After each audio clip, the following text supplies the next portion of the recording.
জনগণ সব ভেদাভেদ রাজনৈতিক দলের মহানগর যাই বলেন না সব ভেদাভেদ মিলে তারা আবার ঐক্য তৈরি করে এক কাতারে একসাথে মিশে হচ্ছে আমরা এই ছবিটা কিন্তু রেজিস্টার করার চেষ্টা করছি এবং মুখ্য ভূমিকায় ঢাকা বিশ্ববিদ্যালয়ের ছাত্রদল ছিল বৈষম্যবিরোধী ছাত্র আন্দোলন ছিল আর ছাত্র ইউনিয়ন ছিল আরও অন্যান্য সংগঠন ছিল। রেজিস্টার করার পর আগের যে 5 আগস্টের ঘটনাটা ঘটেছিল যে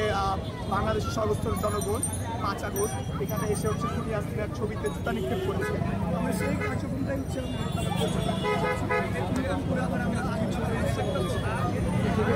ভারত থেকে দেশে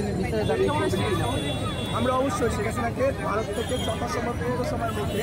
দেশে নিয়ে এসে তার ফাঁসি যেন কার্যকর করা হয় সেই দাবি আমরা দেখছি এখনও ছাত্রলীগের অনেকে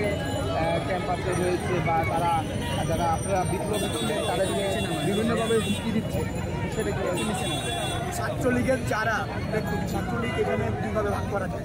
এক শ্রেণীর ছাত্রলীগ যারা 15 জুলাই ঢাকা বিশ্ববিদ্যালয়ের সাধারণ শিক্ষা বিভাগ হামলা করেছিল, আরেক ধরনের ছাত্রলীগ যারা হলে থাকার জন্য বাধ্যতামূলকভাবে ছাত্রলীগ করেছে কিন্তু তারা 15 জুলাইতে আগ থেকে কোটা আন্দোলনে ছিল এবং 15 জুলাই পরবর্তী আন্দোলনে এসেছে, তাদেরকে আমরা সাধারণ শিক্ষা হিসেবে বিবেচনা করছি। আর কেউ যদি হামলায় জড়িত না হবে তাকে যেমন ছাত্রলীগ করে হামলায় জড়িত ছিল তাদের সবার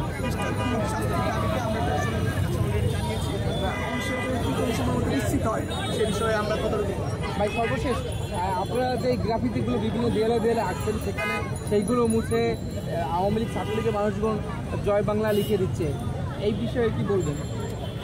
দেখুন জয় বাংলাকে আওয়ামী লীগ কিন্তু নিজস্ব স্লোগান বানিয়ে ফেলেছে, যেহেতু বানিয়ে ফেলেছে এখন কিন্তু ছাড় দেওয়ার কোনো সুযোগ নেই।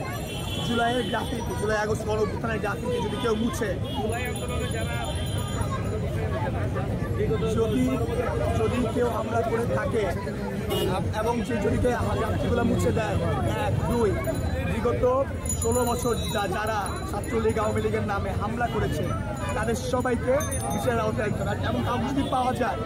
যে হচ্ছে জুলাই এবং আগস্টের গণঅভ্যুত্থানের গ্রাফিতিতে হাত দিয়েছে, জয় বাংলা একাত্তরের কথা আমরা যদি কাউকে ধরতে পারি যে বিকৃত করার চেষ্টা করেছে তার শেষ আমরা দেখেছি। এই বিপ্লবের চেতনাকে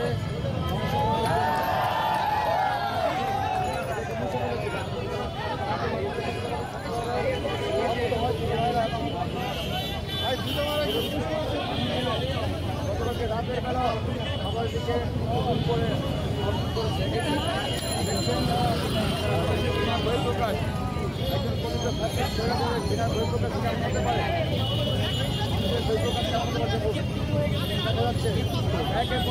সেটি পুনরায় অঙ্কন করেছে এবং আজকে বেলা 1টা থেকে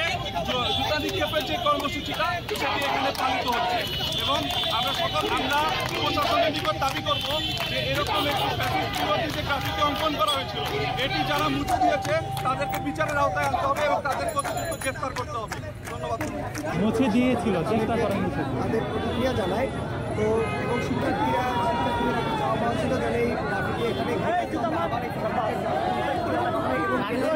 এই লক্ষ্য